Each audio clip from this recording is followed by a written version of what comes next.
All India radio और राष्ट्रसभा के analysis में आप सबों का स्वागत। अगर ऑल इंडिया रेडियो के अंदर न्यूज़ की बात करें तो एक न्यूज़ है हमारे पास, इम्पोर्टेंट है, डिस्कस करेंगे। कल साइंस मॉनिटर आया था, उसे डिस्कस करेंगे। और देश देशांतर वगैरह के अंदर कल संडे है, कुछ भी नहीं आया था। एक मिसाइल के बारे में एक स्पेशल रिपोर्ट करके आर्टिकल आया है, उसको डिस्कस करेंगे। चलिए डिस्कशन स्टार्ट करते हैं।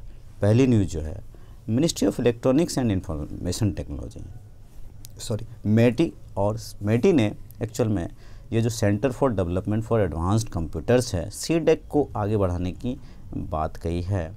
13 शैक्षणिक अनुसंधान एवं विकास संस्थानों के साथ, मतलब एक एमओयू आप कह सकते हो। तो किसी आंसर्स के अंदर सीडेक और मेटी और department of science and technology मिल करके जो है सो इनोवेशन करने की बात कर रहा है। चलते हैं नेक्स्ट पॉइंट पे। ब्लैक होल अंतरिक्ष का एक ऐसा क्षेत्र है जहां गुरुत्वाकर्षण प्रकाश को भी निगल जाता है। इस जगह का गुरुत्वाकर्षण इतना ज़्यादा है, किसी भी चीज़ को ये चल्ले के अंदर चला जाता है। होता क्या है इसके अंदर कि आसपास हम ऑब्ज़र्व कैसे करते हैं, ऑब्ज़र्व इस तरह से करते हैं कि यहाँ पर कोई भी चीज़ है, इसके तरफ अट्रैक्ट हो रहा है, कहीं और जा रहा है, तो इससे पता लगाते हैं। ब्लैक होल में अत्यंत सघन केंद्र होता है जिसे सिंगुलरिटी या विलक्षणता, हिंदी में विलक्षणता मतलब आप सिंगुलरिटी समझो, मतलब वेरी डेंस होता है, इसको हम लोग सिंगुलरिटी कहते हैं। देखो यहाँ पर दिखा सकता हूँ मैं, ये वाला पॉइंट जो है सिंगुलरिटी है इस तरह से। और ब्लैक होल की पहचान इसके आसपास घूम रही वस्तुओं से ही होती है। तो थोड़ा सा न्यूज़ था, बस रिकॉलिंग है। चलते हैं नेक्स्ट आर्टिकल पे। आज भी कई क्षेत्रों में दिखता है आधुनिक विकास एवं प्राचीन काल के द्वारा इस्तेमाल किया गया चीज़। लास्ट अभी जो एग्ज़ाम हुए हैं उसमें भी यूपीएससी ने हुंडी पूछा था। इस तरह से एंशिएंट से कुछ न कुछ पूछता रहता है, करंट में है। तो देखो क्या होता था, जल धाराओं का उपयोग करके पंचक्की चलाने के पानी चलाया जाता था, जो खेतों में पहुंचाया जाता था। और आटा पीसने की मशीन भी होती थी, टरबाइन घुमा करके, और नीचे पत्थर लगा होता था। देखो जैसे कि यहाँ पर ये ऊपर में होता था टरबाइन, ये इस तरह से ऊपर में पानी से वो घूमता था और इसको भी घुमाता था। यहाँ पे इस तरह की टेक्नोलॉजी होती थी। तो आज इसकी तरफ भी रुझान।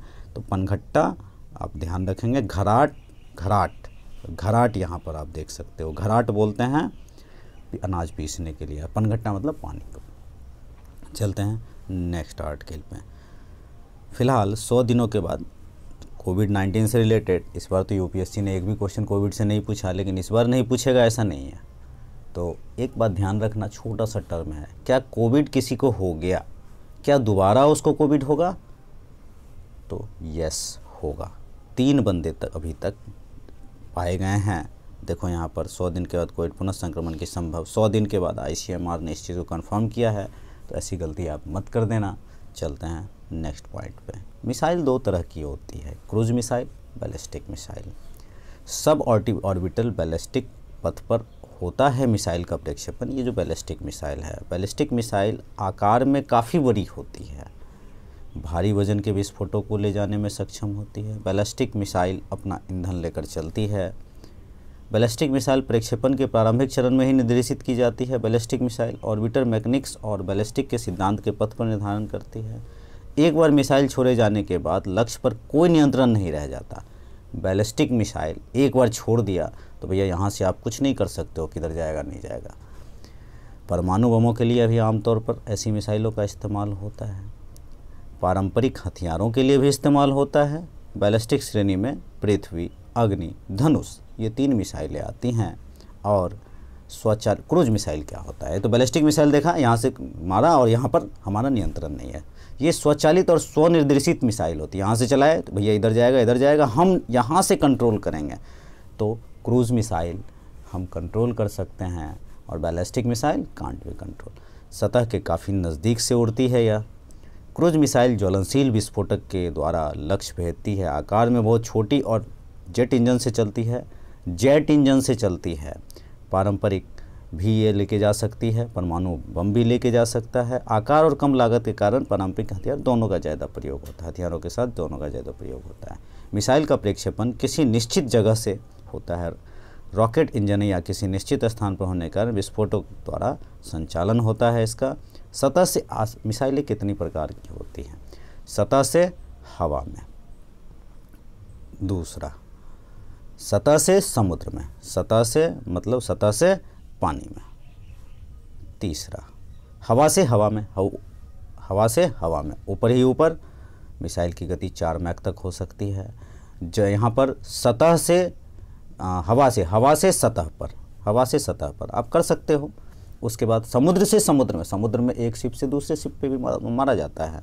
और समुद्र से सतह पर, अगर उसको किनारे पे आना है और कोई दुश्मन बैठा है तो समंदर से ही लक्ष्य को भेदेगा। एक टैंक रोधी, टैंक को भी ध्वस्त किया जाता है। कम दूरी तक मार करने वाली मिसाइल की क्षमता करीब 1000 किलोमीटर तक की होती है। मध्यम दूरी तक मार करने वाली मिसाइल की 1000 से 3000 किलोमीटर तक, और मध्यवर्ती दूरी तक मार करने वाली 3000 से 5500 किलोमीटर तक। लंबी दूरी तक मार करने वाली 5500 किलोमीटर से अधिक होगी। ये हमारे अबुल कलाम आज़ाद थे 1960 में। इन्हीं के समय में जो है DRDO ने बहुत अच्छा काम किया था, मिसाइल मैन के नाम से मशहूर। और अभी DRDO ने अग्नि 1 का सफल परीक्षण किया है। और एक बात, परमाणु लैस से है अग्नि और पृथ्वी मिसाइल है, ये तो पता ही है आपको। इसमें इस श्रेणी में MRBM श्रेणी में अग्नि 1 और अग्नि 2 है। IRBM श्रेणी में अग्नि 3 और अग्नि 4 है। IRBM में छोटे छोटे टर्म्स हैं, आपको ध्यान रखने हैं। IRBM में 3 और 4 और MRBM में 1 और 2। यहाँ पर ICBM श्रेणी के अंतर्गत अग्नि 5 है, ICBM श्रेणी के अंतर्गत।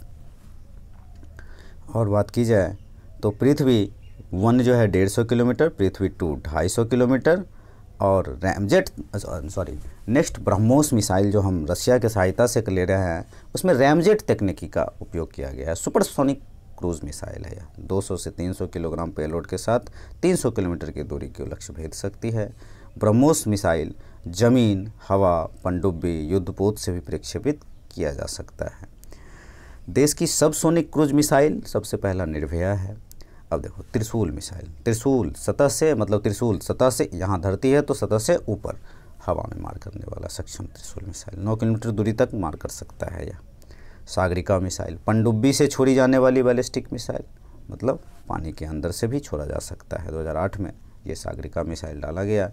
इजराइल के सहयोग से बराक 1 और बराक 8, ये भी एक मिसाइल है जो इजराइल के सहयोग से है। और यहाँ पर पहली स्वदेशी एंटी रेडिएशन मिसाइल रुद्रम 1 अभी प्रक्षेपण हुआ है, रुद्रम 1। और नेक्स्ट पृथ्वी एयर डिफेंस मिसाइल वायुमंडल में 50 किलोमीटर से अधिक की ऊंचाई पर लक्ष्य भेदने में सक्षम है। अधिक ऊंचाई पर दुश्मनों को बैलिस्टिक मिसाइल को नष्ट करने के लिए है यह। नेक्स्ट निचले सतह पर दुश्मनों की बैलिस्टिक मिसाइल को भेदने में सक्षम है। 15 से 30 किलोमीटर की ऊंचाई को भेदने में सक्षम है। और टारगेट पता लगाने के लिए अधिक क्षमता वाले रडार NASCOM 2 3D पेंसिल की निगरानी तकनीक का इस्तेमाल किया जाता है इसके अंदर। NASCOM 2 बैटरी है इस्तेमाल होता है। एक साथ 12 मिसाइलें को फिट किया जा सकता है इसके अंदर। शॉर्ट और मीडियम रेंज की AIM 120 मिसाइल का इस्तेमाल होता है। ये कुछ खास नहीं है, NASCOM 2 बस ध्यान रखना है कहाँ का है हमारा है। रसिया से हम S-400 ले रहे हैं, ये बातें आपको पता है। और 300 टारगेट को एक साथ भेद कर, मतलब 100 से लेकर 300 टारगेट को ट्रैक किया जा सकता है। 600 किलोमीटर तक की रेंज है इसकी। और 400 किलोमीटर की रेंज में 36 टारगेट बनाया जा सकता है। ये इम्पोर्टेंट है, हालांकि ये पुरानी न्यूज़ है लेकिन हमें दिमाग में हर चीज़ रखना है। ASAT मिसाइल जो अगर स्पेस में, जो हमारा लो अर्थ ऑर्बिट है, यहाँ पर आपको मैं दिखाऊँ, ये जो हमारा लो ऑर्बिट है स्पेस में, कोई सैटेलाइट है, कुछ हमारे सैटेलाइट को नुकसान कर रहा है, कुछ कर रहा है, तो ये जो नाम हमने बताया आपको, ये ASAT मिसाइल स्पेस वॉरफेयर को भी कंट्रोल करने के लिए हमारा है। चलते हैं नेक्स्ट पॉइंट पे। नेक्स्ट पॉइंट की बात करें तो एक वही इसी से रिलेटेड आप कह सकते हो, BrahMos supersonic cruise missile was successfully test fire today. Indian navy indigenously destroyer INS Chennai, मतलब ब्रह्मोस का हमने सुपरसोनिक क्रूज मिसाइल का प्रक्षेपण किया है। तो यही बातें इसके अंदर कही गई। तो आज के डिस्कशन में इतना ही था। Thank you.